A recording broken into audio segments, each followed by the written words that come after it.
Petroleum मसनूआत की कीमतें बरकरार। वफाकी हुकूमत ने पेट्रोलियम मसनूआत पर लेवी में इजाफा कर दिया। पेट्रोल और डीजल पर लेवी 10 रुपये फ़ी लीटर बढ़ा दी गई। पेट्रोल और डीजल पर लेवी 60 से बढ़ाकर 70 रुपये फ़ी लीटर कर दी गई। पेट्रोल की कीमत में 9 रुपये 93 पैसे का रिलीफ नहीं दिया गया।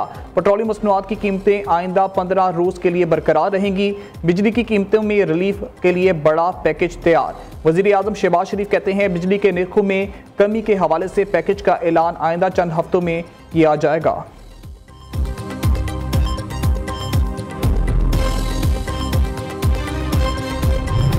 दानिश स्कूल 190 मिलियन पाउंड 58-60 अरब रुपए की खती रकम से इसको बनाया जा रहा है और मैं बहुत ही शुक्रगुजार हूँ फॉर्मर चीफ जस्टिस काजी फ़ाइज़ ईसा साहब का कि जिन्होंने कहा कि इस पैसे से हमारा कोई लेना देना नहीं, ये सुप्रीम कोर्ट के अकाउंट में किस तरह आ गया है हमें इल्म नहीं, ये वापस हुकूमत पाकिस्तान का ये उसका पैसा है। और मैं इंतहाई शुक्रगुजार हूँ जनाब मौजूदा चीफ जस्टिस याया आफरीदी साहब का कि उन्होंने अब ये रकम कौमी ख़जाने में ट्रांसफ़र कर दी है। 190 मिलियन पाउंड कौमी खजाने में मुंतकिल। वज़ीर आज़म ने रकम से दानिश यूनिवर्सिटी का संगे बुनियाद रख दिया। यूनिवर्सिटी की तामीर पर 60 अरब डॉलर लागत आएगी। चीफ जस्टिस याहिया अफरीदी और काजी फ़ाइज़ ईसा का 190 मिलियन पाउंड कौमी खजाने में मुंतकिल करने पर शुक्रगुजार हूँ। शहबाज शरीफ का तकरीब से खिताब, कहा 100 एकड़ का रकबा यूनिवर्सिटी के नाम पर मुख्तस कर दिया गया है। 14 अगस्त 2026 को यूनिवर्सिटी का पहला सेक्शन मुकम्मल हो जाएगा। चारों सूबों से बच्चे यहाँ आकर आला तालीम हासिल कर सकेंगे। सिर्फ मेरिट पर दाखिला होगा।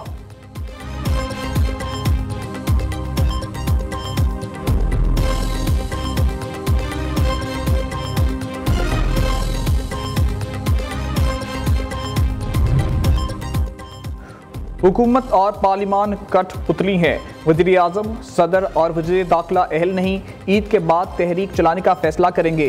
फजलुर रहमान की गुफ्तगू, कहा मुल्क की मौजूदा सियासी सूरत हाल में नवाज शरीफ अहम किरदार अदा कर सकते हैं। रियासत खतरे में है।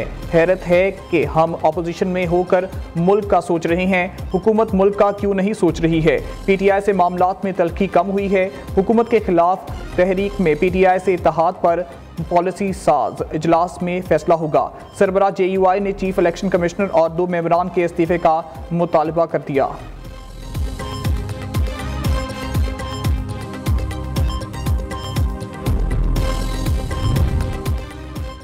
दुश्मन कुव्वतें पाकिस्तान की तरक्की नहीं चाहती। कौम दहशतगर्दी के खिलाफ जंग में पाक फौज के साथ खड़ी है। गवर्नर सिंध कामरान खान टसूरी की मीडिया से गुफ्तगू, कहा कराची में बनियाने पाकिस्तान की औलादें रहती हैं। आज ये शहर अपना हिस्सा मांग रहा है। जब हम बात करते हैं तो हमें आइनी इख्तियार याद दिला दिया जाता है। कहा जाता है कि गवर्नर को बात करने का आइनी इख्तियार नहीं, आइन तो बना है अवाम के लिए।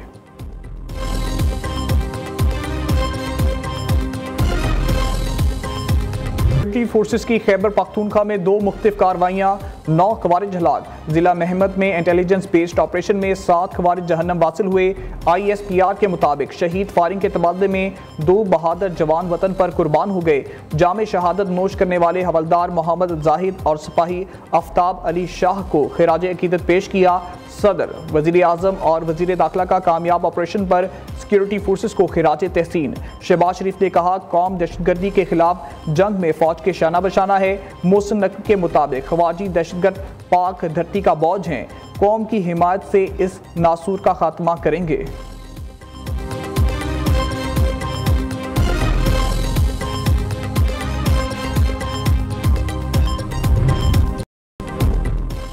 करक में 2 थानों और सुई गैस ऑफिस पर हमले, सब इंस्पेक्टर समेत 2 एहलकार शहीद। मुकाबले में 1 हमला आवर मारा गया। थाना तक नुसरती हमले में ASI नूर असलम शहीद हुए। इस खमरानी में गैस पर ऑफिस पर हमले में सिक्योरिटी फोर्सेस का जामे शहादत नोश कर लिया। DPO करक के मुताबिक मुसल्लह अफराद के हमलों को नाकाम बना दिया गया। अगवा होने वाले सिक्योरिटी गार्ड को मुकाबले के बाद बाजियाब करा दिया गया।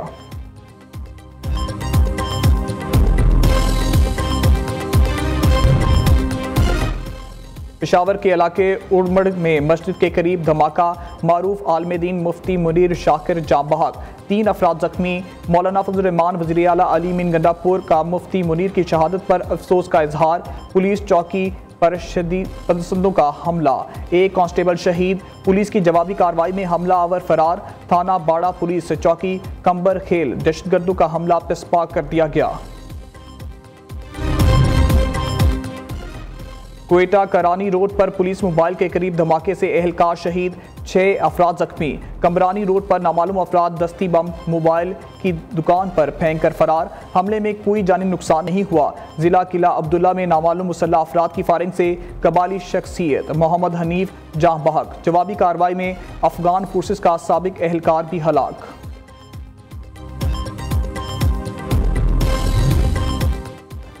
कराची में वारदातें ना थम सखी हसन चुरंगी पर शाहीन फोर्स का डाकू से मुकाबला, फायरिंग के तबादले में डाकू मारा गया। 1 मुलजिम जख्मी हालत में गिरफ्तार। टीपू सुल्तान पुलिस का एडमिन सोसाइटी में मुकाबला, 1 डाकू जख्मी हालत में पकड़ा गया। पाक कॉलोनी पुराना गोलीमार में मुकाबले के दौरान मंशियात फरोश हलाक। लियारी मूसा लेन में झगड़े के दौरान छुरी के वार से 1 शख्स कत्ल। मॉडल कॉलोनी में फायरिंग से 1 शख्स जख्मी।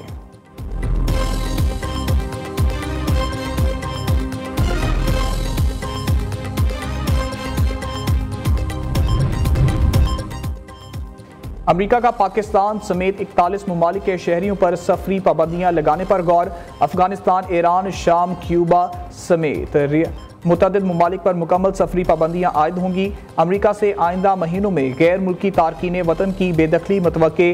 अमेरिकी नायब सदर JD वेंस का कहना है ग्रीन कार्ड होल्डर को अमेरिका में मुस्तकिल रिहाइश का हक हासिल नहीं। हुकूमत किसी को मुल्क बदर करने का फैसला करे तो इसे रुकने का कोई कानूनी हक हासिल नहीं होगा।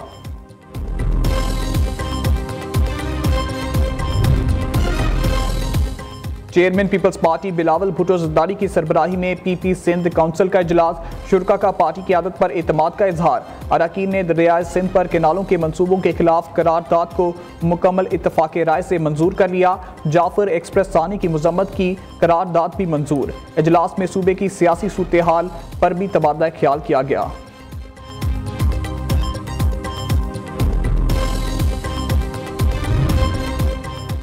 नून लीग और पीपल्स पार्टी के दरमियान पंजाब में पावर शेयरिंग का मामला। गवर्नर हाउस में दोनों जमातों की राब्ता कमेटियों का मुशावरती इजलास की अंदरूनी कहानी सामने आ गई। नून लीग ने पीपल्स पार्टी से पंजाब में पावर शेयरिंग के बदले सिंध में हिस्सा मांग लिया। पीपल्स पार्टी ने पंजाब में लीगी अरकान के बराबर तरक्याती फंड्स का मुतालबा कर दिया। PP रहनुमाओं ने कहा हमारी अक्सरियत वाले इजला में मुख्तलिफ महकमों की चेयरमैनशिप और अफसरान की तैनाती का वादा भी पूरा नहीं हुआ। पीपल्स पार्टी के 20,000 से ज्यादा वोट लेने वाले टिकट होल्डर को भी तरक्याती फंड्स नहीं दिए गए। दोनों जमातों की राब्ता कमेटियों का आइंदा इजलास 12 अप्रैल को होगा।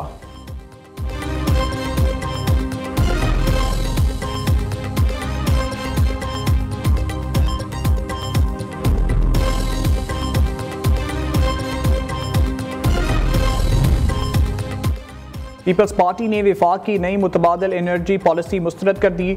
मरकजी तर्जुमान शाजिया मरी कहती हैं हुकूमत का सोलर नेट मीटरिंग की बिजली 27 से बजाय 10 रुपए में खरीदना अवाम पर जुल्म है।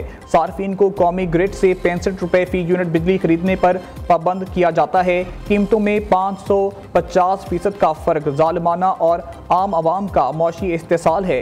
ये अमल काबिल तजदीद तवानाई के मुस्तकबिल से गद्दारी है। जाफर एक्सप्रेस हमला, हुकूमत का शोहदा के लवाहिकीन को फीकस 52 लाख बच्चों को रेलवे की नौकरी देने का ऐलान। वजीर रेलवे हनीफ अब्बासी कहते हैं जाफर ट्रेन हादसे पर PTI ब्रिगेड और भारतीयों ने फौज को टारगेट किया हुआ है। करोड़ों अरबों रुपए टारगेट करने के लिए PTI ब्रिगेड को मिल रहे हैं। पंजाब के 62% अवाम वज़ीर आला मरीम नवाज की कारकर्दगी से मुतमईन। Institute for public opinion research के सर्वे में पंजाब के 36 अजला से 6,000 से ज़ायद शहरियों की राय शामिल की गई। सर्वे में 97% शहरियों ने गुज़िश्ता साल के मुकाबले में सूबाई हुकूमत की गवर्नेंस में बेहतरी आने का कहा, जबकि 17% ने मजीद खराब होने की राय दी। 24% अवाम ने गवर्नेंस में कोई फ़र्क न आने का बताया। सर्वे में 16% नाराज नजर आए, जबकि 24% ने इनकी कारकर्दगी को काबिल कबूल करार दिया।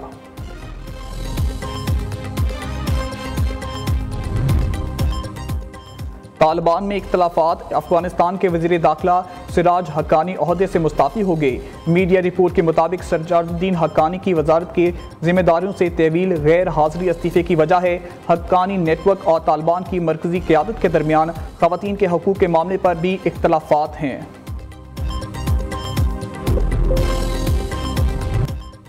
कौन बनेगा क्रिकेट का सुल्तान? पाकिस्तान के सबसे मुनफरिद और ईमान अफरोज प्रोग्राम में एसाब शिकन मुकाबले जारी। पहले क्वार्टर फाइनल में बनू के हुज़ैफा बिन अहमद और लाहौर के मोहम्मद रिज़ान हनीफ ने सेमीफाइनल के लिए क्वालिफाई कर लिया। ईमान अफरोज मुकाबले नाजरीन न्यू न्यूज़ पर पूरा माह रमज़ान सपहर 2 बजे देख सकते हैं। कौन बनेगा नाद का सुल्तान? हारिस बिन हफीज ने सैयद अहमद रजा काज़मी को 6 नंबर से शिकस्त दे दी। हारिस 23 नंबर लेकर अगले राउंड में पहुंच गए। ईमान अफरोज मुकाबले पूरा माह रमज़ान सुबह 3 बजे सिर्फ न्यू न्यूज़ पर।